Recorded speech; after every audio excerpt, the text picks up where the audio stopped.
Alrighty, I took every bit of it apart. I kept this.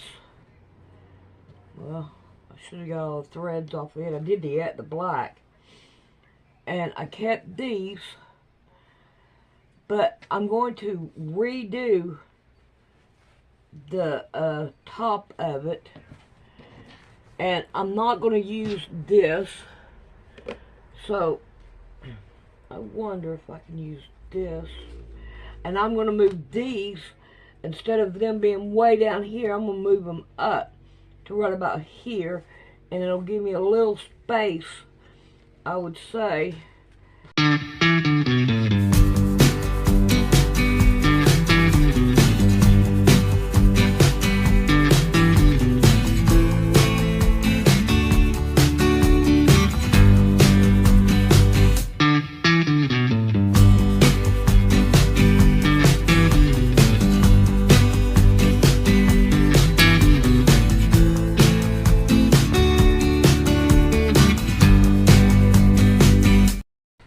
Up here to unzip it. Now my zipper, I'm not going to cut it or anything. I thought I had cut it, but I didn't. So I'm going to just keep the zipper down inside of it. And I think this right here will be enough to make it work. And I was going to check. See if I want more. I want more. Alright. So, let's get us out. Ooh, I got two of these. Where's the other one? Right here. I can use them right here on it to make it work. Alright, I want to sew the zipper down. Oh, wrong button. The zipper down on it to where it would look right. Yeah, I didn't like it. I was like, this is the next day. So I'm gonna start with the zipper and see what I could do about putting it on here. And I'm going to bring these up, and this right here should give me enough to do what I want to do on it. So, let's see if we can't figure this out. The first thing I want to do is sew it down to here. Alice chasing a white rabbit, a magical world of madness, tea parties, talking cats, and a furious queen demanding heads. A childhood fantasy, right? Wrong. The story of Alice in Wonderland isn't just a whimsical, trippy dream. It's a journey into fear, control, and identity. And beneath the nonsense lies something far darker. This isn't just a fairy tale. It's way more real than you could possibly imagine. Beneath its playful surface lies something dark, a world shaped by madness, by the fear of losing control, and by the unsettling question, who do you become when the world around you starts to make no sense? It's time to descend down the rabbit hole inside the world of Wonderland. But remember, there's no turning back. The only way forward is through. Curiouser and curiouser. Off with their heads! We're all mad here.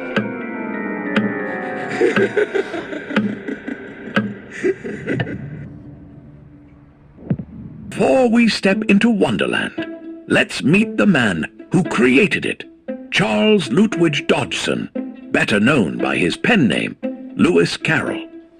Born in 1832 in Cheshire, England, Carroll was a mathematician, a logician, and a photographer. But despite his sharp mind and quiet demeanor, he's remembered for something much more creative: Alice's Adventures in Wonderland. First published in 1865, this tale of a young girl's journey through a strange and chaotic world became one of the most beloved stories of all time. The character of Alice was famously inspired by a real girl, Alice Liddell, the daughter of the Dean of Christ Church in Oxford. Carol was close to the Liddell family and often entertained Alice and her sisters with fantastical tales during their outings. One of those stories became the foundation for Wonderland.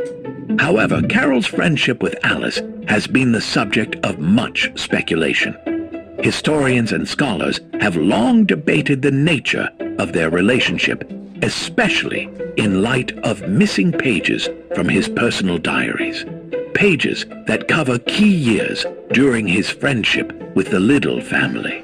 If you'd like me to dive deeper into this and the lives of other famous authors like Hans Christian Andersen and Charles Dickens, let me know. But for now, let's step into the world of Wonderland. Every story has a beginning, and Alice's adventure starts with a decision. When she sees a white rabbit dressed in a waistcoat checking his pocket watch, she doesn't hesitate. She follows him. It's in that moment where her world changes forever. The white rabbit acts as a guide and a symbol of curiosity. He's the call to adventure, the first step into the unknown. The rabbit hole itself? It's a threshold, a passage from the ordinary into the extraordinary. With his waistcoat, pocket watch, and constant cries of, oh dear, I shall be late," the White Rabbit is more than just a curious character. He represents time slipping through our fingers, a reminder of the pressures and anxieties we place on ourselves. But what is he really running from, or to? And why does he seem so afraid of time?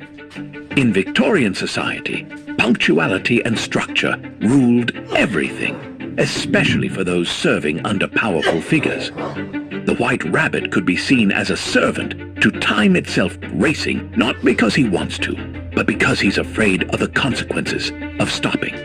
The faster he runs, the more lost he becomes. He isn't just late. He's trapped in a cycle of fear, always moving, but never free. In Wonderland, the White Rabbit is an important character.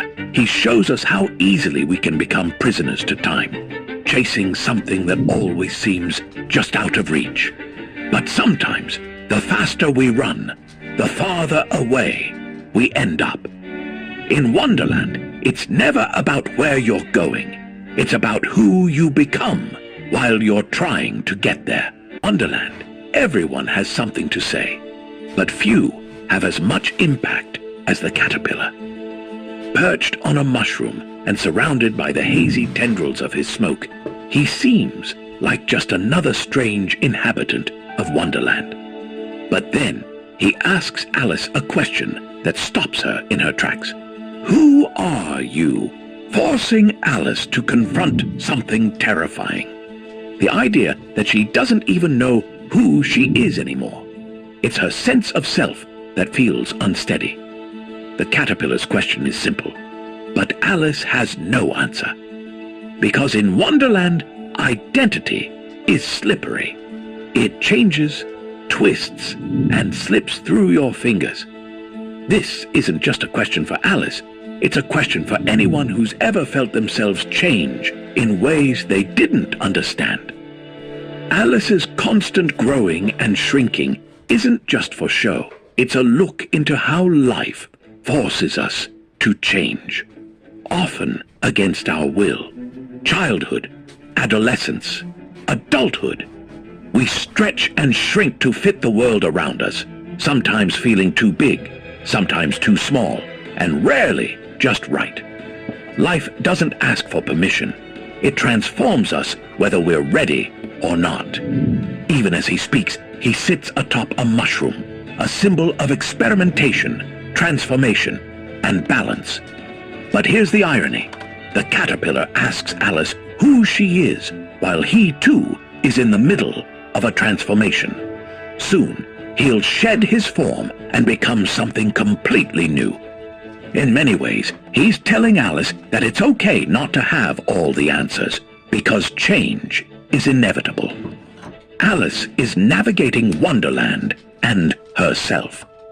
In Wonderland, your survival depends on how well you can handle change.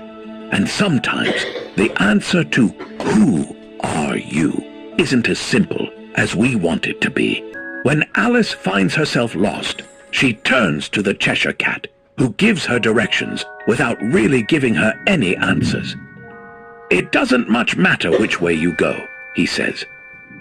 But that's the trick, isn't it? In Wonderland, the destination often matters less than the journey and who you become along the way. The Cheshire Cat is a symbol of perspective. He exists between presence and absence, appearing only when he wants to and fading just as quickly. In some ways, he represents how fleeting certainty can be. Just when you think you understand the world, the rules change, and all you're left with is what you thought you knew. The cat's cryptic advice may seem like a dismissal, but it reflects a profound truth. When you're in an unpredictable world, sometimes the act of choosing matters more than the outcome. So why did Lewis Carroll choose a cat? Some scholars believe it's a reference to the saying, "grinning like a Cheshire cat," which was a common phrase in Carroll's time. Cats are also notoriously independent creatures. The Cheshire Cat doesn't fawn over Alice or try to control her. Instead, it appears and disappears on its own terms, offering guidance but never attachment. Just when you think you understand something, it slips right through your fingers. Unlike the Queen of Hearts, who enforces control through fear, or the Hatter, who is trapped by time, the Cheshire Cat seems at peace with chaos. It chooses when and where it exists, floating between presence and absence. Some interpret the cat as representing self-awareness, acknowledging the madness of the world without being consumed by it. The cat's most famous line, "We're all mad here," sounds absurd at first, but it's one of the most profound things anyone says to Alice. In Wonderland, madness is the default. But madness, as the cat suggests, isn't always a flaw. It can be a form of freedom, a way of stepping outside the constraints of logic and control. The Cheshire Cat's ambiguity is its greatest strength. It doesn't give Alice clear answers because Wonderland is a world where you have to figure things out for yourself. It's a world of change, identity, and choice. The Cheshire Cat isn't trying to confuse Alice. He's teaching her that, sometimes, the only way forward is through. In Wonderland, chaos reigns supreme. Every character drifts through disorder in a world that refuses to make sense. Take the Mad Hatter, for instance. His tea party is stuck in time, a never-ending loop of nonsense, where the only certainty is uncertainty. Time condemned the Hatter to an endless tea time frozen at 6 o'clock. The phrase "mad as a hatter" wasn't a joke. It was a real-life tragedy. In Victorian England, hat makers were exposed to mercury during the production process, a toxin that slowly poisoned their minds. Tremors, paranoia, and hallucinations became their reality. The Mad Hatter is a reflection of an industry that turned people into shadows of themselves. The clock never moves because when you're mad, time stops making sense altogether. The tea party feels playful at first, but look closer. It's a haunting metaphor for being trapped in time. The tea never runs out, the conversation never progresses, and the clock is broken. It's chaos disguised as routine. In Wonderland, madness is the endless repetition of the same moment over and over until time itself stops making sense. The Mad Hatter's rebellion is his refusal to play by the rules of normalcy. If the world demands order, he answers with nonsense. His tea party is a protest. But there's something tragic in this endless game. Because while the tea party seems like freedom, it's really a trap. Moving in circles, never actually going anywhere, and never escaping. His madness may symbolize rebellion against societal norms, where he embraces absurdity rather than order. The Mad Hatter's Tea Party is a symbol of how we all try to make sense of a chaotic world. Some of us cling to routines thinking they'll bring order, but others, like the Hatter, just let time slip away entirely. And in Wonderland, perhaps the real tragedy is realizing that no matter what you do, whether you fight it or ignore it, time keeps moving, and time always wins. If Wonderland had a pulse, it would beat as erratically as the March hare, a jittery fragment of a creature consumed by nervous energy. Alice stumbles upon the March hare's tea party, a scene that looks ordinary at first, but quickly unravels into chaos.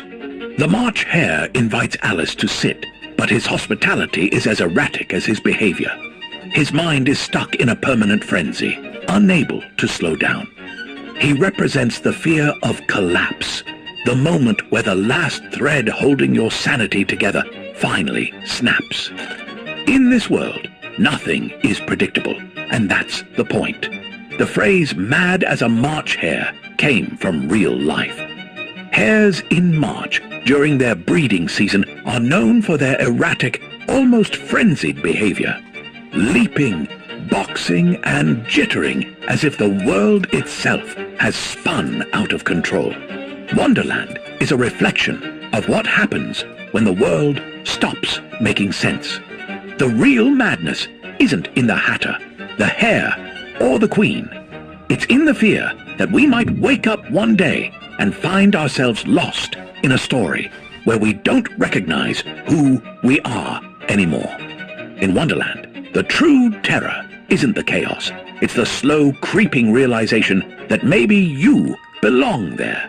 Madness, identity, control. Wonderland is a mirror reflecting our deepest fears, the fear of losing ourselves, of becoming something we don't understand. And maybe, just maybe, Wonderland wasn't a dream at all. It was a warning. The March hare's world runs on broken time, stuck in an endless tea party where progress is impossible. A world that demands us to adapt, but never allows us to truly move forward. Then there's the Queen of Hearts, ruling not with justice, but with rage. She doesn't demand loyalty, she demands fear. And yet her commands are so senseless that they become almost laughable. She's a parody of power, a critique of leaders who rule not with wisdom, but with terror. Her famous cry of "off with their heads" shows just how fragile that kind of power is. Her rule shows that there's no order, only chaos pretending to be in control. Her kingdom is a facade, a chaotic masquerade where fear holds everything together by a thread. But fear isn't as strong as it seems. It cracks under pressure. And the louder she shouts, the more obvious it becomes. Her power isn't real, it's fragile. The Queen of Hearts demands obedience, but she offers nothing in return. Not safety, not fairness, not purpose. Her reign is built on fear alone. And fear might keep people in line for a while, but it can never build a thriving kingdom. She represents leaders, real or imagined, who lose themselves in their need for control, power, and authority. The Queen of Hearts may seem larger than life, but she's small, trapped in her own endless tantrum. And like a house of cards, she's fragile, destined to collapse the moment someone questions her. In Victorian times, a house of cards was already a familiar phrase, a symbol of something grand, but dangerously unstable. And Carol's Queen of Hearts embodies that perfectly, a ruler whose authority is a facade. Her entire world is for show, balancing on fragile traditions and nonsense rules. But Carol wasn't just telling a story. He was holding up a mirror to systems of power in his own time. Her card soldiers and the obsession with appearances like painting roses show that everything in her kingdom is about superficial control rather than real power. Just like a literal house of cards, it only stands because everyone plays along out of fear. In the Queen's Kingdom, even the games are absurd. In Chapter 8 of Alice's Adventures in Wonderland, the Queen of Hearts invites Alice to a game of croquet. But it's not the game you'd expect. The mallets, flamingos, the balls, hedgehogs, and the wickets. Soldiers bent into awkward arches. The entire scene is pure chaos. There are no rules, no order, just the Queen shouting commands and threatening to behead anyone who frustrates her. The game is less about skill and more about survival. Everyone just plays along, pretending this madness is normal.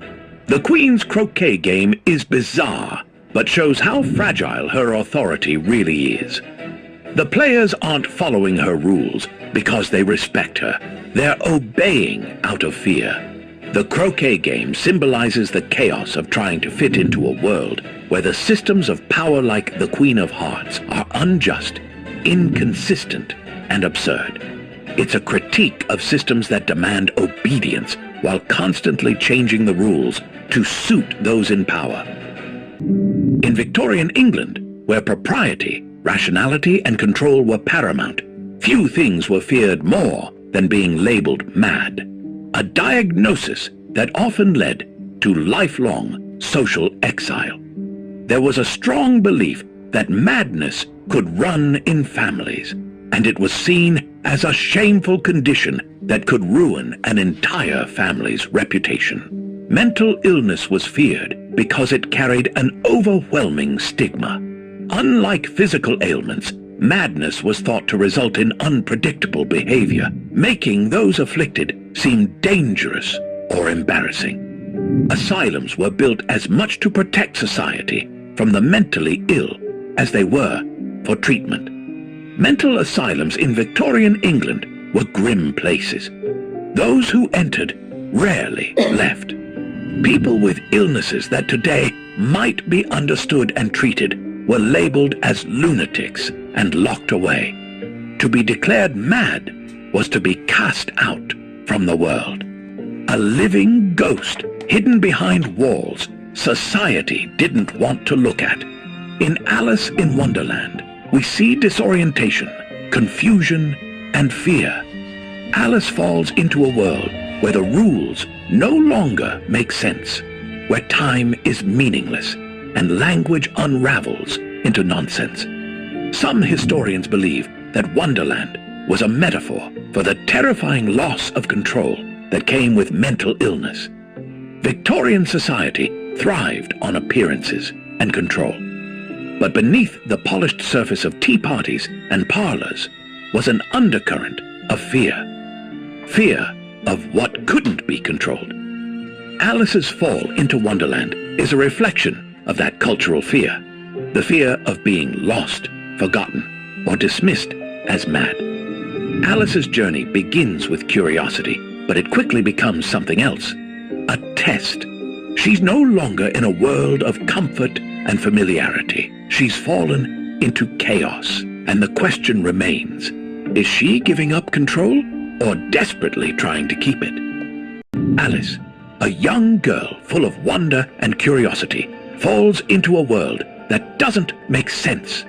A world where nothing is stable, where logic unravels, and where rules seem designed to confuse, not guide. Many theorists see Wonderland as a metaphor for the end of youthful wonder and the inevitable confrontation with the reality of growing up. It's not just a fall down a rabbit hole. It's a descent into the terrifying realization that childhood can't last forever. But what if Wonderland isn't just a dream? What if it's a reflection of the way society tries to control us, to force us into roles that don't fit? Alice is constantly told who she should be, what she should do and where she belongs. But none of it feels right. Every locked door, every command, every bizarre rule in Wonderland is a reflection of the pressures of life. To follow paths we didn't choose, to be small when the world told us we are, and to be silent when we want to speak. Alice's journey through Wonderland is about reclaiming her power and that she controls the narrative. She learns that she doesn't have to play by the rules of a world that doesn't make sense. By the end of her journey, Alice isn't the same girl who fell down the rabbit hole. Wonderland tried to change her, to confuse her, to make her small.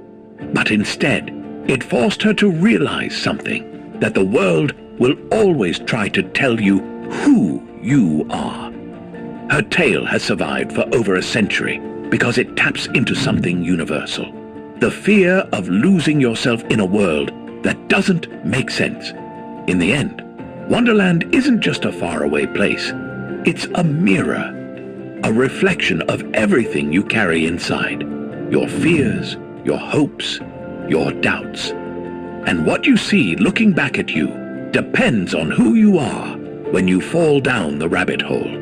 Whether Wonderland is a dream, a nightmare, or something in between, one thing is certain. It changes you. It pushes you, tests you, forces you to ask the questions you've been too afraid to face. Who am I? Why am I here? What do I do next? That depends a good deal on where you want to get to. Alrighty, after putting it together, I don't think it's going to need a line. I'm not going to put a line in there. The only thing I'm going to be missing is this pocket here. But I don't think that I'm going to worry about that pocket. Because everything else, I mean, it worked out good. I'm not worried about a lining. I'm not. I think it looks good the way it is. And it zips up good. Everything. I'm glad that I took it apart and I redid it. Oh, come on now. Quit turning on me. There we go. So I got that back on there. I really am. I'm glad that it did that. So now we can start putting everything back down in there. Like I said, I'm not worried about no lining. I don't have to be all perfect and everything. There's no way I can be perfect. But my license can go in this pocket. And I don't have to worry about it. I think it worked out good. I don't care. So, now, I have all this junk back down in here. And I could go on with my life and be happy with what I've got. And like I said, I don't care about that pocket. It don't matter. And it works a whole lot better. Looks a whole lot better. I can handle it. Yeah, yes. Alrighty. I'm happy with it now. Except for all the strings. And I thought I got them all off. But hey, time will tell. Alright. We'll see you later.